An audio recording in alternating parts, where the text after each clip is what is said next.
किसी शत्रु को नष्ट करने के लिए उसके रहने के स्थानों की जानकारी होनी आवश्यक है। इसीलिए भगवान आगे के श्लोक में ज्ञानियों के नित्य वैरी काम के रहने के स्थान बताते हैं।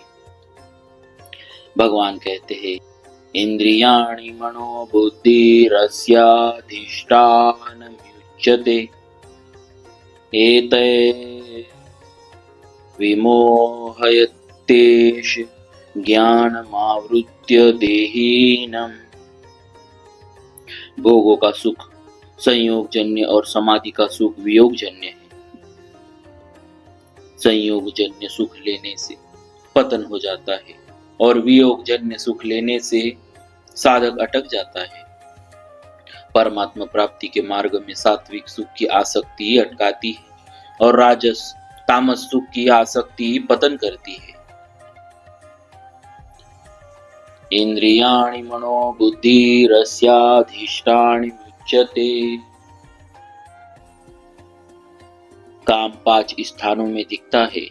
1 पदार्थों में, 2 इंद्रियों में, 3 मन में, 4 बुद्धि में, 5 माने हुए अहम में, जो मैं है अर्थात कर्ता में। इन 5 स्थानों में दिखने पर भी काम वास्तव में माने हुए अहम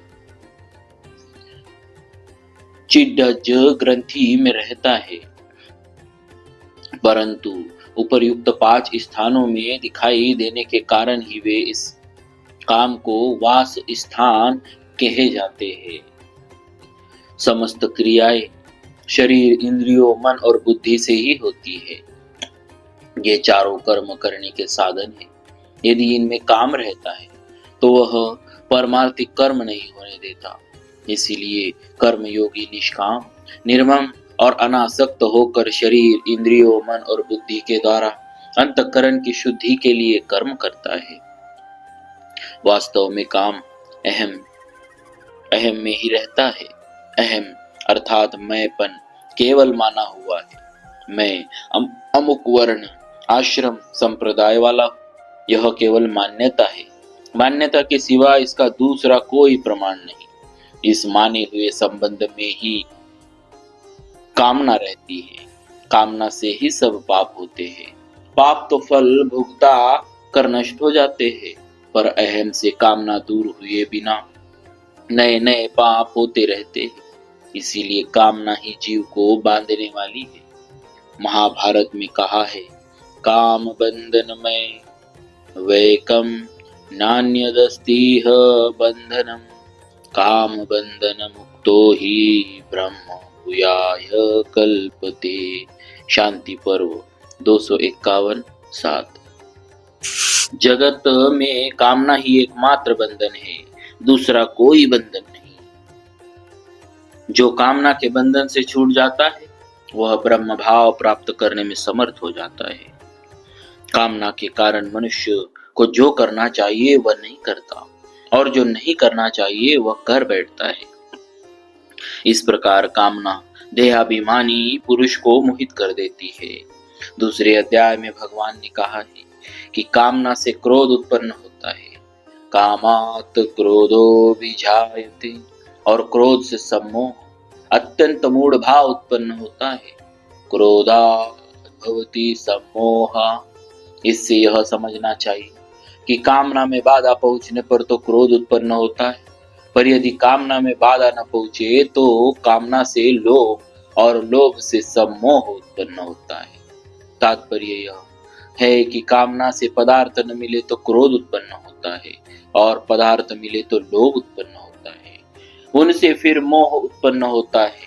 कामना रजोगुण का कार्य है और मोह तमोगुण का कार्य है।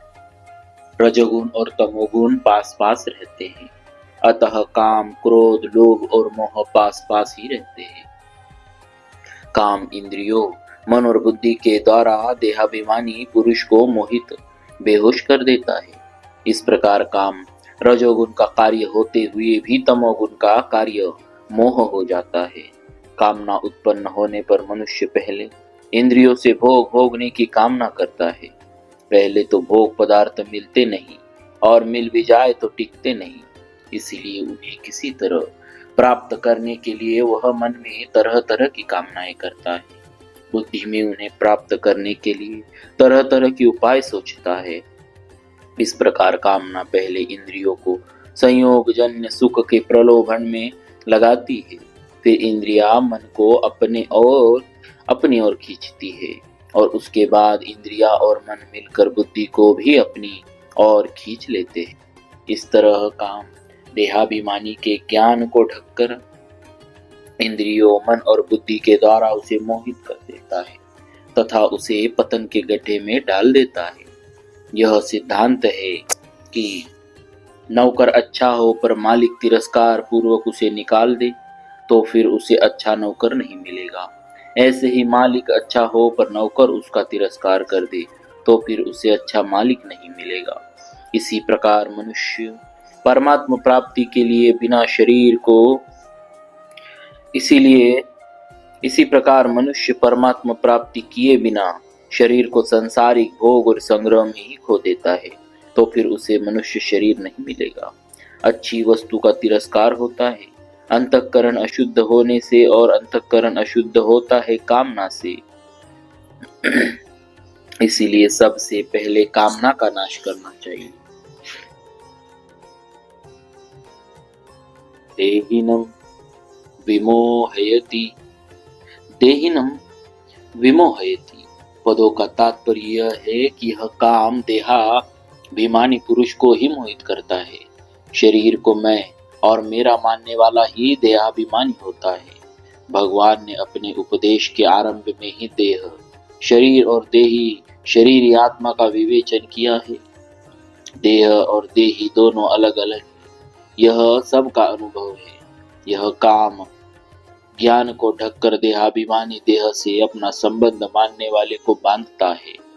देही शुद्ध स्वरूप को नहीं। जो देह के साथ अपना संबंध नहीं मानता उसे यह बांध नहीं सकता। देह को मैं, मेरा और मेरे लिए मानने से ही मनुष्य उत्पत्ति विनाशील जड़ वस्तुओं को महत्व देता है, जिससे उसमें जड़ता का राग उत्पन्न हो जाता है। राग उत्पन्न होने पर जड़ता से संबंध हो जाता है। जड़ता से संबंध होने पर ही कामना की उत्पत्ति होती है। कामना उत्पन्न होने पर जीव मोहित होकर संसार बंधन में बंध जाता है। बोलिए भक्तवत्सल भगवान।